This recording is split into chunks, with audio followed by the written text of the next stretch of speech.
వాళ్ళ qualifier 2 match జరగనుంది. అహ్మదాబాద్ వేదికగా జరిగే పోరులో పంజాబ్, ముంబై జట్లు ఢీకొంటాయి. ఈ మ్యాచ్లో విజయం సాధించిన టీం ఫైనల్స్కి చేరుతుంది. ఇప్పటికే క్వాలిఫైయర్ 1లో గెలిచిన ఆర్సీబీతో క్వాలిఫైయర్ 2లో గెలిచిన జట్టు పోటీ పడనుంది.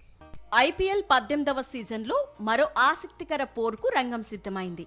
ఇవాళ రాత్రి 7:30కు అహ్మదాబాద్ వేదికగా జరిగే క్వాలిఫైయర్ 2 మ్యాచ్లో పంజాబ్, ముంబై తలపడనున్నాయి. గుజరాత్ టైటాన్స్ తో ఉత్కంఠంగా సాగిన పోర్లో 20 పరుగుల తేడాతో గెలిచిన ముంబై మంచి జోష్లో ఉంది. అదే జోరులో పంజాబ్ కింగ్స్ ను ఓడించి ఫైనల్ చేరాలనే పట్టుదలతో బరిలోకి దిగేందుకు సిద్ధమవుతోంది. మరోవైపు రాయల్ ఛాలెంజర్స్ బెంగళూరుతో క్వాలిఫైయర్ ఫస్ట్లో ఓటమి పాలైన పంజాబ్ కింగ్స్ ఇవాళ జరిగే మ్యాచ్లో తమ అదృష్టాన్ని పరీక్షించుకోవాలని అనుకుంటోంది. లీగ్ దశలో ఇరు జట్లు ఒకసారి తలపడగా ముంబైపై పంజాబ్ కింగ్స్ 7 వికెట్ల తేడాతో గెలుపొందింది. మరోసారి అదే తరహా ప్రదర్శనతో విజయం సాధించాలని పంజాబ్ కింగ్స్ భావిస్తోంది. క్వాలిఫైయర్ ఫస్ట్ మ్యాచ్లో చేసిన తప్పిదాలను క్వాలిఫైయర్ 2లో చేయొద్దనే ఆలోచనలో పంజాబ్ కింగ్స్ ఉంది. మణికట్టు గాయంతో క్వాలిఫైయర్ ఫస్ట్కు దూరంగా ఉన్న యజ్వేంద్ర చావల్ ముంబైతో బరిలోకి దిగే అవకాశం ఉంది.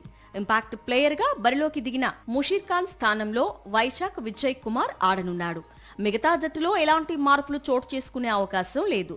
ఓపెనర్లు ప్రభ్సిమ్రాన్ సింగ్, ప్రియాన్ షారియతో పాటు జోష్ ఇంగ్లీష్, శ్రేయస్ అయ్యర్లు రాణిస్తే పంజాబ్కు తిరుగుండదు. బౌలింగ్లో అర్షదీప్ సింగ్, కైల్ జెమిసన్, చావల్ కీలకం కానున్నారు. ఎలాంటి మార్పులు లేకుండా ముంబై ఇండియన్స్ విన్నింగ్ కాంబినేషన్ తో బరిలోకి దిగనుంది. అయితే గుజరాత్ తో జరిగిన ఎలిమినేటర్ మ్యాచ్ లో రిచర్డ్ గ్లీసన్ కండరాల గాయంతో ఇబ్బంది పడ్డాడు. ఇవాల్టి మ్యాచ్ లో అతను ఆడే విషయంపై సందేహం నెలకొంది. మరోవైపు దీపక్ చామర్ కూడా తొడ కండరాల గాయంతో ఇబ్బంది పడుతున్నాడు. మరో ప్లేయర్ సూర్యకుమార్ కు గాయమైనా అతను ఫిట్ గానే ఉన్నాడని ముంబై కోచ్ తెలిపాడు. అయితే వీరంతా సమిష్టిగా రాణిస్తే ముంబైకి తిరుగుండదు. ఇక క్వాలిఫైయర్ 2లో అహ్మదాబాద్ కు రెడ్ సాయిల్ పిచ్ ను ఉపయోగించే అవకాశం ఉంది. ఇక్కడ జరిగిన 7 మ్యాచ్ల్లో 6 జట్లు ముందుగా బ్యాటింగ్ చేసిన జట్లే గెలుపొందాయి. అయితే టాస్ గెలిచిన జట్టు ముందుగా బ్యాటింగ్ ఎంచుకునే అవకాశం ఉంది.